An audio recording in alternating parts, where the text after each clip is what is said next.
point, you know it can't go any faster than the speed of sound. So you can't make a nanostructure smaller and smaller and expect the heat to dissipate faster and faster. At some point, you've got an unphysical prediction. It just doesn't make any sense. So that's the ballistic limit. But it's very easy in a few hundred nanometer range to have a nanostructure smaller, and then you get this, if you make a Fourier prediction based on the structure size, you would get a way over prediction.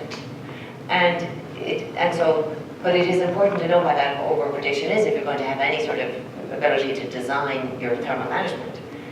So, and the thing about harmonics is that we can measure picometer deflections. So if we heat a nanostructure, put it on, let's say, sapphire, which is a good thermal, has good thermal transport, we can measure as it expands and cools really, really well. If you do it in a grating, you get even better signal. So that's what we do. Just put a grating on different materials, silicon and sapphire and fused silica, heat the grating with a laser, and then just measure the change in diffraction. So this is a very, very simple experiment. And past work, what we showed was that, so you expect to see differences depending on the phonon and mean free path in your material. Because, for example, when the nanostructure is large compared to all the phonons that take the heat away, you can easily establish a gradient, and there's a well-defined temperature. So a simple Fourier law diffusion should work very well. When you start to see the Fourier law not doing well is when your nanostructure is smaller than some of the phonon mean free paths in the substrate. Because what happens is that these phonons move away, but they don't scatter, so they can't contribute to establishing the gradient or a temperature. So it's as if you're only efficiently interacting with a subset of the phonon spectrum in the material.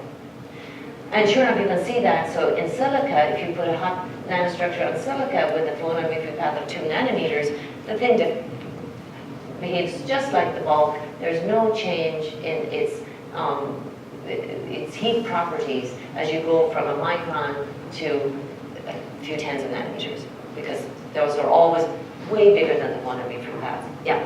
I was wondering about the time scale of imaging. Like, can you measure heat transport time, or only? We're setting up to do that. So for now, we've done the heat flow spectroscopically by just looking at the diffraction, but just the peaks. We don't take that and recover an image.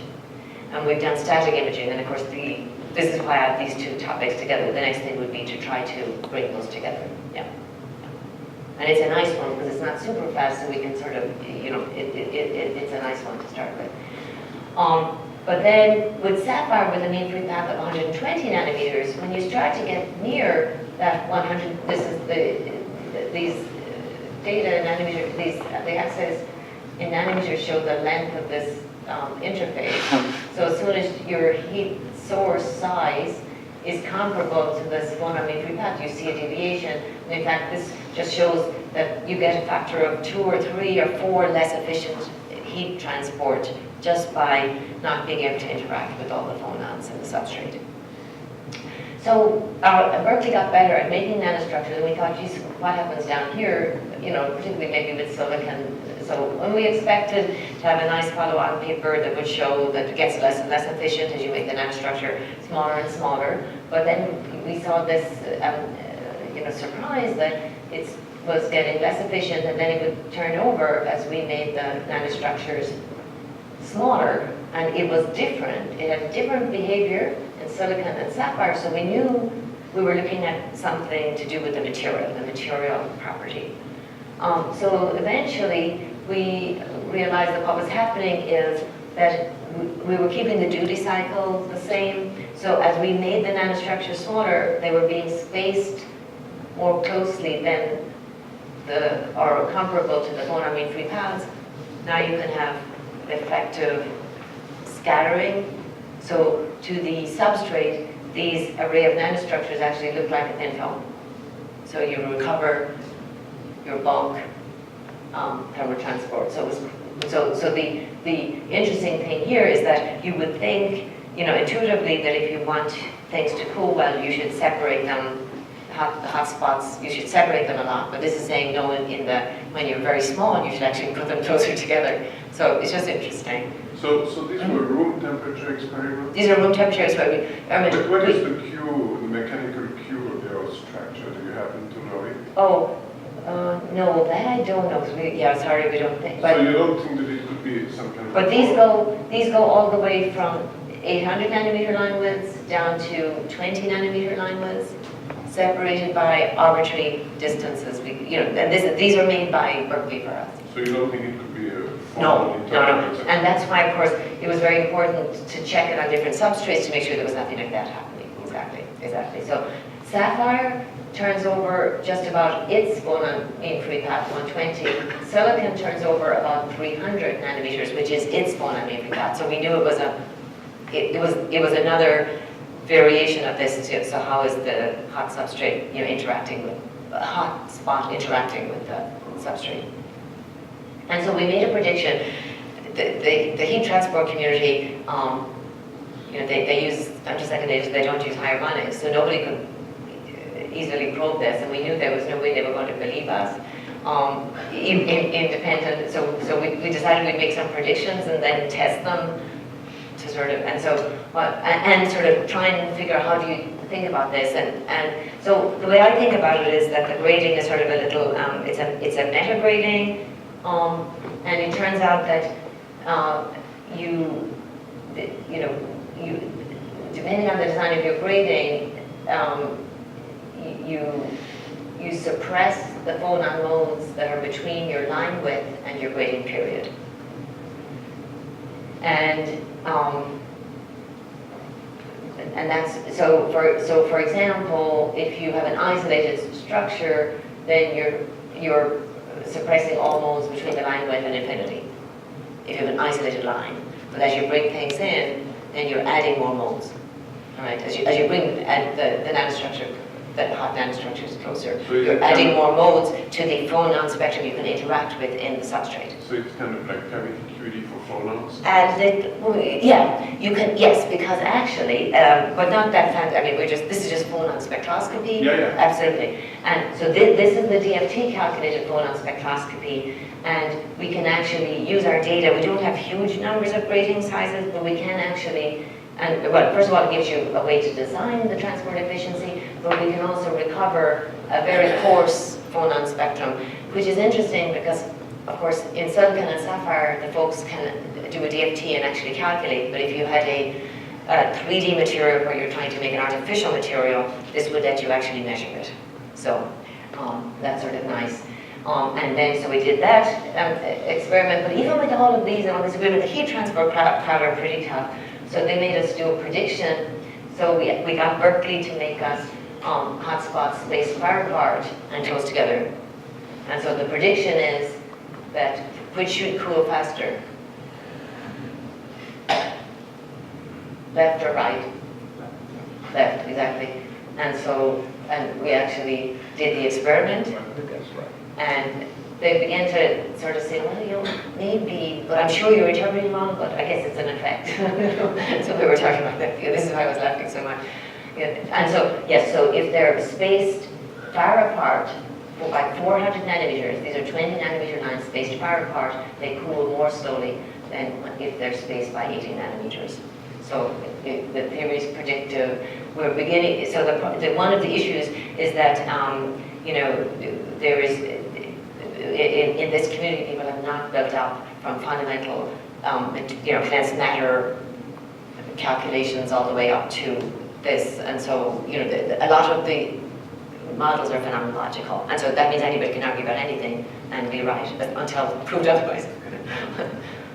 So, if you think of this, I'm sorry, this is a question, one step back. You're dumping a bunch of heat into this Yes, thing, yes, right? yes. And yes. so you assume or you know that it all starts at the same Correct. temperature. They're very thin. They're How only, do you do that? Yeah, so what you do is, if I go back to the little cartoon here, that this is, these are mostly transparent. In this case, silicon, it doesn't absorb much, and we can take all of that into account.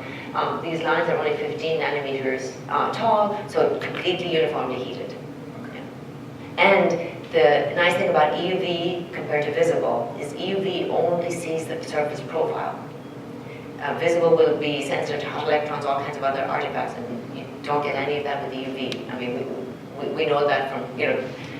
All right, but Yeah. because you use the same laser pump Yes. pulse, regardless of how you make the thing, and you assume it all Right, starts with the same. Exactly, exactly. And I think, you know, that's why this experiment was so important, because it takes, you know, everything is the same, all we do is just put the lines closer together, you know.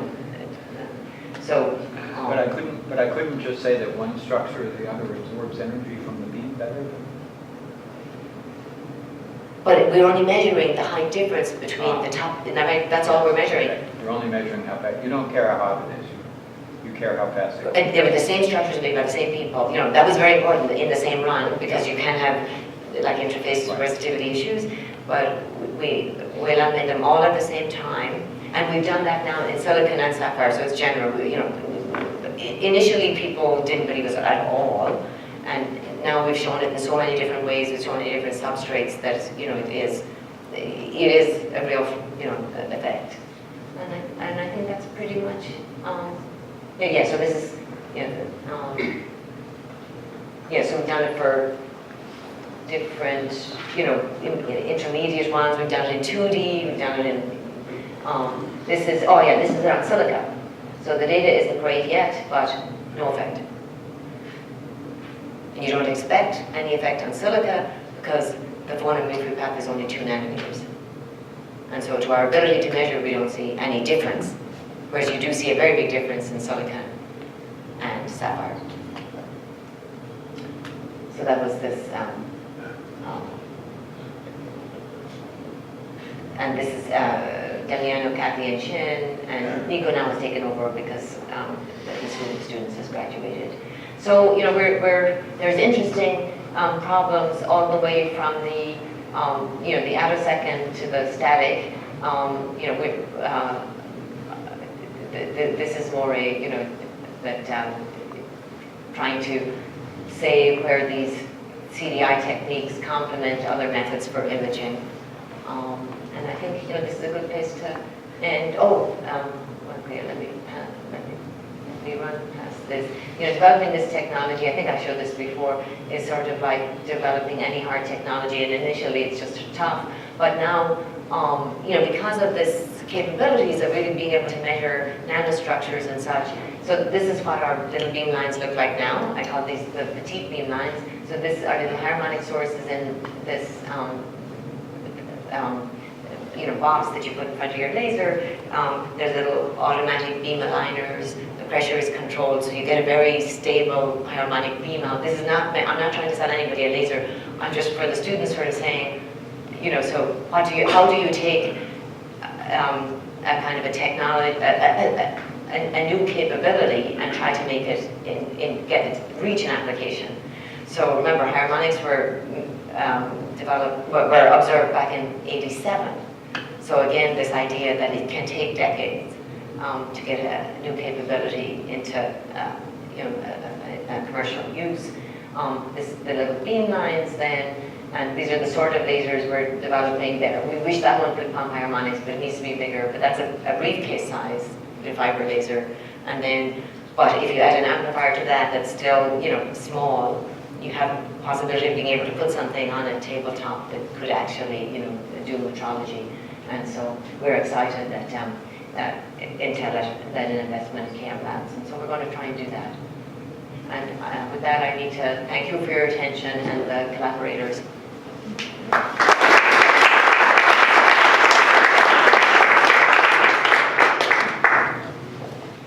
Questions? Margaret, I'm trying to think about how to physically understand this extra cooling when you... We don't, from a first principle, nobody does. But let me throw out some suggestions. Okay. Have you observed any oscillation when you, for different separation distances? No, it's, you know, you Is can it see that it's monotonic? it's monotonic, and the models the students have developed are, you know, it's fairly, so this is the, that's what's shown here. So this is this is as you change both the line width and the separation, which you can see is a very kind of, and then there's a bump here. This is how we know kind of it's a material, it's a substrate material property. You see that little bump there? That corresponds to silicon having a lot of phone modes just there. Right. So you can sort of see it in the data that you're, yeah. Would it be fair to say that as you have more of these, from a given distance you have more, you have stronger coupling to the hormone modes of the substrate? Yeah, but exactly what the physical picture is, that's how I think about it. But what the physical picture is, you know, there's still no, you know, there's still no fundamental physical picture as to how does this happen, you know. Yeah. So with the X-ray imaging, can you get better spatial resolution by increasing the X-ray energy? Yes, absolutely, because that decreases the wavelength, and it should in principle be possible to go to lambda over 2. That just means go shorter and shorter wavelength, make sure you're collecting all the scattered light, and then it might be possible, particularly if you know something about your object, to use sparsely and other things that can be used with visible imaging. So one could in principle get, you know, very high resolution imaging. So it depends on the application. So can we use the electron microscope? No, I don't think so, because that's already gorgeous. But there are things the electron microscope, you know, can do, you know, and you know, fixed samples, very high time resolution, layered systems. Yeah, so it's just different. Yeah, but that's good. I mean, we need multiple spectroscopic tools, multiple imaging tools. So it's just another capability that one needs. And there's just so many problems in materials that they've just had limited tools available. And Linda knows this, and this is why the beam lines get upgraded periodically, because they're still not good enough. And if you can't even see it, you don't even know it's happening. You know, so there's just so many applications for better microscopes of all kinds, electron, visible, and X-ray. Any other questions? Go ahead. Yeah, so for this X-ray imaging, your X-ray CCDs, are they very linear in this flux regime, or is this something you have to worry about? Or? Yeah, well, yeah, they're very linear, and we can tell. We do our dynamic ranges, and people can play tricks. You saw it in Linda's data where they can block the zero order beam and enhance the dynamic range that way. Yeah, so, but with technology, you don't even have to worry about it. You just don't even, yeah. Yeah. Any other question? I have one question. Oh, you want to ask Linda something? Well, Why you know, not? And then I'll ask. it's just, you know, sort of a technical problem, but it was really surprising when you're using these commercial CCDs that took like 90 minutes to read out. I mean, how is it? I mean, we don't have any CCDs that read out that slowly. Interesting. Oh, is that visible or X-ray?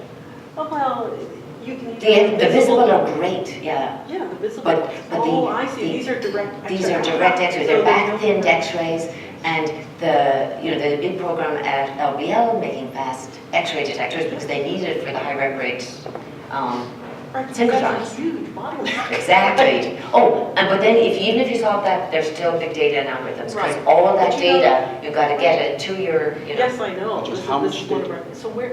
Oh, So how do it's- you do that? Terabytes? Right?